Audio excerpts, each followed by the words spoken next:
नमस्कार। आप सभी का स्वागत है आपके अपने चैनल साधना भक्ति में।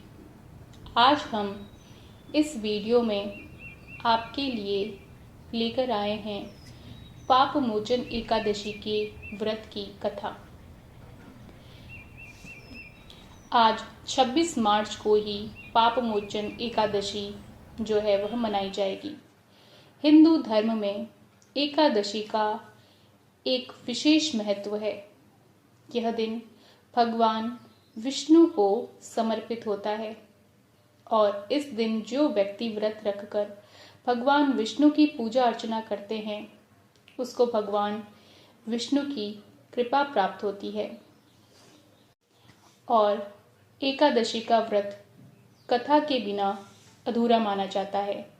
तो आइए इस पाप मोचन एकादशी के व्रत की कथा शुरू करते हैं। भगवान श्री कृष्ण अर्जुन से कहते हैं कि एक बार पृथ्वीपति मानधाता ने लोमश ऋषि से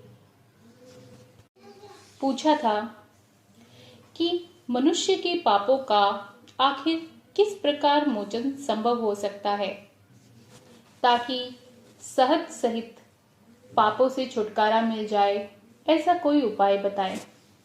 इस पर महर्षि लोमश कहते हैं कि चैत्र मास के कृष्ण पक्ष की जो एकादशी आती है उसे पाप मोचन एकादशी कहा जाता है।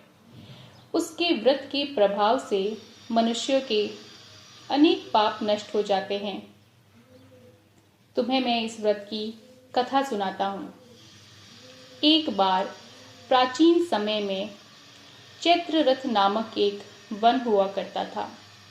उसमें अप्सराएं किन्नरों के साथ जो है वह विहार किया करती थी। वहाँ सदैव ही वसंत का मौसम ही रहता था और अनेक प्रकार के उस वन में फूल खिलते रहते थे। कभी गंधर्व कन्याएं विहार किया करती थी, कभी अन्य देवताओं के साथ वहाँ पर देवेंद्र क्रीड़ा करते रहते थे। उसी वन में मेधावी नाम के एक ऋषि तपस्या में लीन रहते थे। वे भगवान शिव के भक्त थे। एक दिन मज्जू घोषा नामक एक अप्सरा ने उनको मोहित कर उनकी निकटता का लाभ उठाने का प्रयास किया और इसीलिए वह कुछ दूरी पर बैठ वीणा बजाकर मधुर स्वर में गाना गाने लगी। उसी समय भगवान शिव के भक्त महर्षि मेधावी को कामदेव भी जीतने का प्रयास करने लगे। कामदेव ने उस सुंदर अप्सरा के भ्रू का एक धनुष बनाया, कटाक्ष को उसकी प्रत्यंचा बनाई और उसके नेत्रों को मज्जू घोषा अप्सरा का सेनापति बनाया। इस तरीके से कामदेव अपने शत्रु भक्त को जीतने के लिए तैयार हो गए। उस समय महर्षि मेधावी युवावस्था में ही थे और काफी हष्ट-पुष्ट थे। उन्होंने यज्ञोपवीत और दंड धारण कर रखा था। वे दूसरे कामदेव के समान प्रतीत हो रहे थे। उस मुनि को देखकर कामदेव के वश में हुई मज्जू घोषा ने धीरे धीरे मधुर वाणी से वीणा पर गाना शुरू किया तो महर्षि मेधावी भी मज्जू घोषा के मधुर गाने पर, उसके सौंदर्य पर मोहित हो उठे।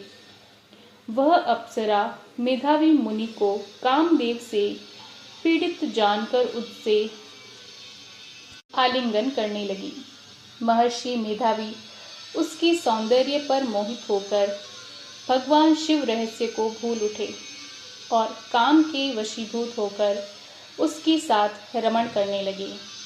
काम के वशीभूत होने के कारण मुनि को उस समय दिन रात कुछ भी ध्यान नहीं रहा। कुछ समय बाद मज्जू घोषा ने उस मुनि से कहा कि हे ऋषिवर, अब मुझे आप स्वर्ग जाने की आज्ञा दीजिए। अब अप्सरा ने कहा। तब यह सुनकर ऋषि बोले कि हे मोहिनी, संध्या को तो आई हो, प्रातःकाल होने पर चली जाना। ऋषि के ऐसे वचन को सुनकर अप्सरा वहीं रुक गई। इस प्रकार दोनों ने साथ में बहुत समय बिताया। मज्जू गोसा ने एक दिन ऋषि से कहा कि अब आप मुझे स्वर्ग जाने की आज्ञा दीजिए। तब ऋषि बोले कि अभी ज्यादा समय व्यतीत नहीं हुआ है, कुछ समय और ठहरो।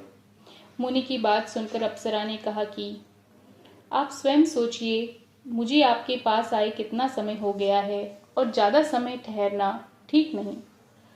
अप्सरा की इस बात को सुनकर मुनि को समय का ज्ञान हुआ और वह गंभीरता से सोचने लग गए। जब उन्हें समय का ज्ञान हुआ तब उन्हें पता चला कि उन्हें 57 वर्ष बीत चुके हैं। उस अप्सरा को वह काल का रूप समझने लगे। इतना समय भोग विलास में व्यर्थ चला जाने पर उन्हें बहुत ही क्रोध आया। वह भयंकर क्रोध में जलते हुए उस तप नाश करने वाली अप्सरा की तरफ भ्रकुटी तानकर देखने लगे। क्रोध से उनके अंदर जो है इंद्रियां बेकाबू होने लगी। क्रोध से थरथराते हुए मुनि ने उस अप्सरा से कहा कि मेरे तप को नष्ट करने वाली दुष्टा, तू महापापिनी और बहुत ही दुराचारणी है। तुझ पर तो धिक्कार है। तू मेरे श्राप से जा, पिशाचिनी बन जा। मुनि के इस क्रोध से वह अप्सरा पिशाचिनी बन गई। यह देखकर व्यथित होकर बोली कि हे ऋषिवर, अब मुझ पर क्रोध त्याग कर प्रसन्न होइए और कृपा करके बताइए कि इस श्राप का निवारण आखिर किस प्रकार होगा। विद्वानों ने कहा है कि साधुओं की संगत अच्छा फल देने वाली होती है, तो आपके साथ तो मेरे बहुत वर्ष बीत गए हैं, अतः आप मुझ पर प्रसन्न हो जाइए और इसका कोई उपाय बताइए। अप्सरा की यह बातें सुनकर ऋषि को अपने क्रोध पर अत्यंत ही ग्लानि हुई और अपकीर्ति का उन्हें भय भी हुआ।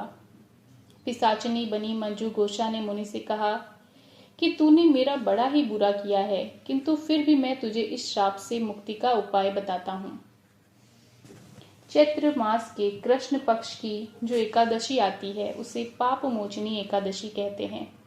उसका उपवास करने से तेरी पिशाचिनी की जो यह देह है वह मुक्त हो जाएगी। ऐसा सुनकर अपने पापों का प्रायश्चित करने के लिए ऋषि जो है वह अपने पिता च्यवन ऋषि के पास में गए। च्यवन ऋषि ने अपने पुत्र मेधावी को देखकर कहा कि हे पुत्र, ऐसा क्या किया कि तूने जो है तेरे सभी तप नष्ट हो गए, जिससे तुम्हारा समस्त तेज जो है वह समाप्त हो गया। मेधावी मुनि ने लज्जा से अपना सर झुकाकर कहा कि हे पिताश्री, मैंने एक अप्सरा से रमण करके बहुत ही बड़ा पाप किया है और इसी पाप के कारण मेरा सारा तेज और मेरे सारे तप नष्ट हो चुके हैं। कृपा करके आप मुझे इस पाप से छूटने का उपाय बताइए। तब ऋषि ने कहा कि हे पुत्र, तुम चैत्र माह के कृष्ण पक्ष की पाप मोचनी एकादशी का विधि पूर्वक उपवास करो, इससे तुम्हारे सभी पाप नष्ट हो जाएंगे। अपने पिता के इन वचनों को सुनकर मेधावी मुनि ने पाप मोचनी एकादशी का व्रत किया। उसके प्रभाव से उनके सभी पाप नष्ट हो गए। मज्जू गोसा अप्सरा भी पाप मोचनी एकादशी का उपवास करने से पिशाचिनी की देह से मुक्त हो गई और फिर से अपना सुंदर रूप धारण करके स्वर्ग लोक चली गई।